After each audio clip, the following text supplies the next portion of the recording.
Welcome to the Everyday English Podcast. Learn with me daily, improve constantly.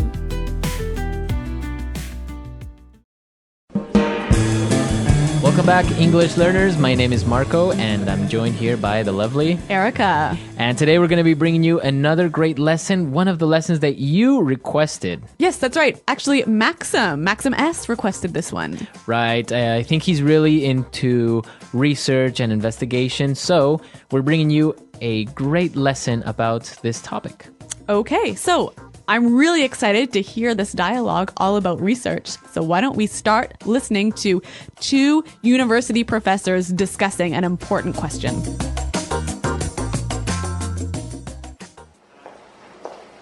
We've been over this 1,000 times. The data is irrefutable.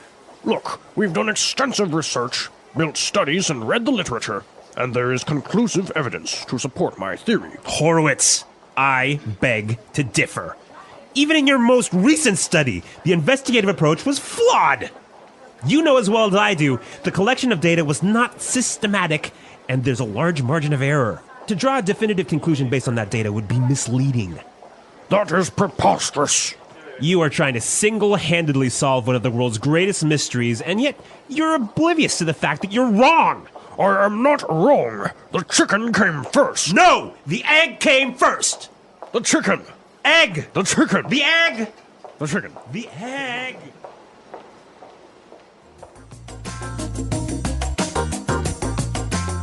All right, so interesting. Which came first, the chicken or the egg? It's an age-old question, isn't it?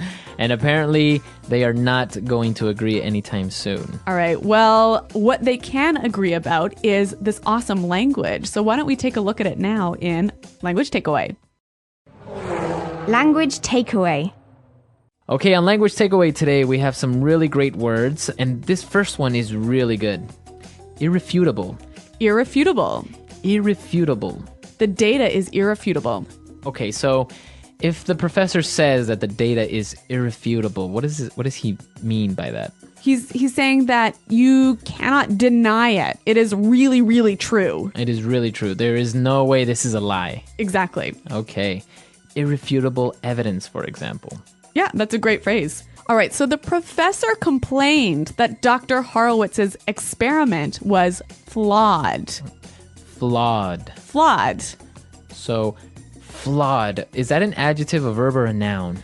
It is an adjective Okay. here. Now, when something is flawed, there is a problem with it, right? Okay, There's so a it mistake. has an error. Yep. Okay. So this adjective is a way of saying that his experiment has a flaw. A mistake. A Exactly. mistake. So flawed is the adjective of a flaw. Right. Okay. Now, the reason that his study or his experiment was flawed is because that it was not systematic. Systematic. Systematic. So systematic. That's an interesting word. Now, I think we can recognize the word system in here, right? Right? So when something is systematic, it follows a process. A certain order. Yes, a certain system. Right. So that's basically what systematic means, to follow a certain order, to be more organized, right? Exactly, yep. Okay. And what about our next word? Preposterous. Preposterous. Preposterous. That is preposterous. I love this phrase. It usually goes together, right? That is preposterous. Yep. Okay, so what does it mean when I say that? It means it's absurd. It's ridiculous. Right. It doesn't make sense. I can't believe you said that. All right, well, this is a really interesting phrase, but I think it's a little bit more common when it's used by older people. Yeah, I don't really see a young person going up to someone and say, hey, that's preposterous. Yeah, but it is a wonderful phrase. Now, our final phrase for takeaway, oblivious. Oblivious. You're oblivious to the fact.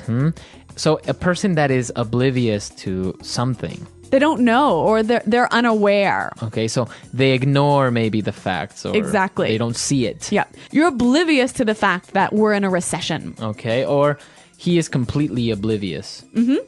You can just say it like that, right? Yep, he doesn't know. Okay, so we took a look at some of the great vocabulary we found in the dialogue, but there were also some really good phrases that I think we should look at. Okay, and let's take a look at those and putting it together.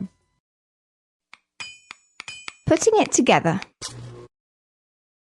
You know, Marco, one of the things I love about English is the way that words seem to fit together, like blocks coming together. And here we have a lot of great examples of these words that fit together really nicely. Okay, so why don't we look at those? And our first one now is extensive research. Extensive research. Extensive research. All right, so we know extensive means A lot. a lot. Yeah.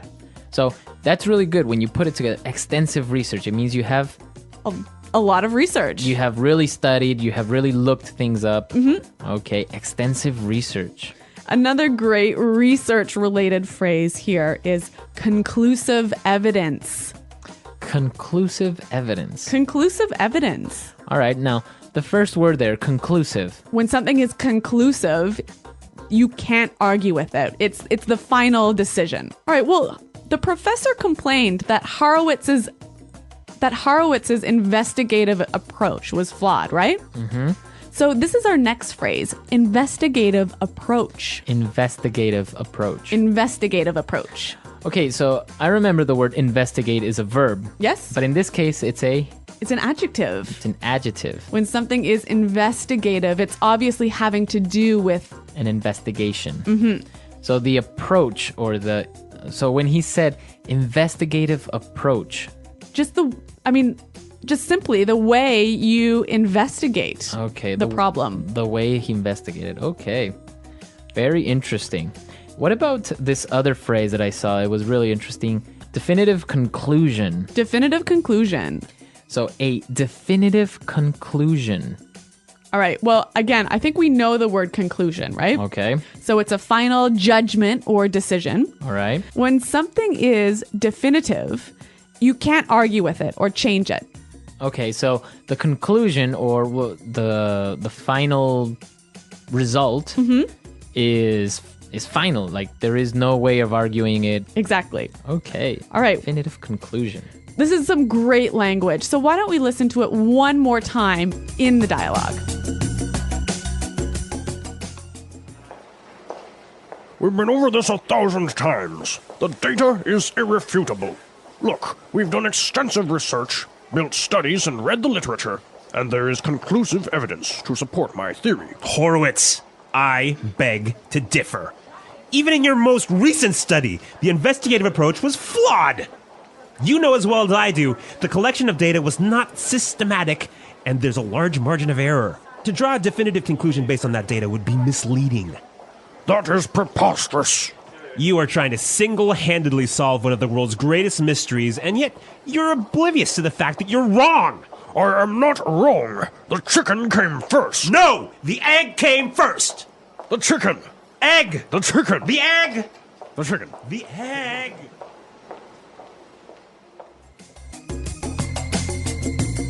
So, an interesting question. What do you think? What came first, the chicken or the egg? Well, if you ask me, it was the egg. It was the egg? Yeah. Interesting. What about why did the chicken cross the road? To get to the other side. Do you think that's really the reason? Well, there's a million different reasons, but this is great. I'm glad you brought that up because this is like the classic English joke. The classic English joke, right? Why did the chicken cross the road? And the answer is always... Well, there are a million answers. So do you guys know any chicken jokes? Yeah, why don't you come to our website, EnglishPod.com, and on the comments section, why don't you leave us your thoughts on what came first, the chicken or the egg, and why do you think the chicken crossed the road? All right, well, we really look forward to hearing your ideas, and Marco and I will be around to answer your questions. So I think we're out of time for today, but thanks for listening, and We'll see you there. goodbye. Bye.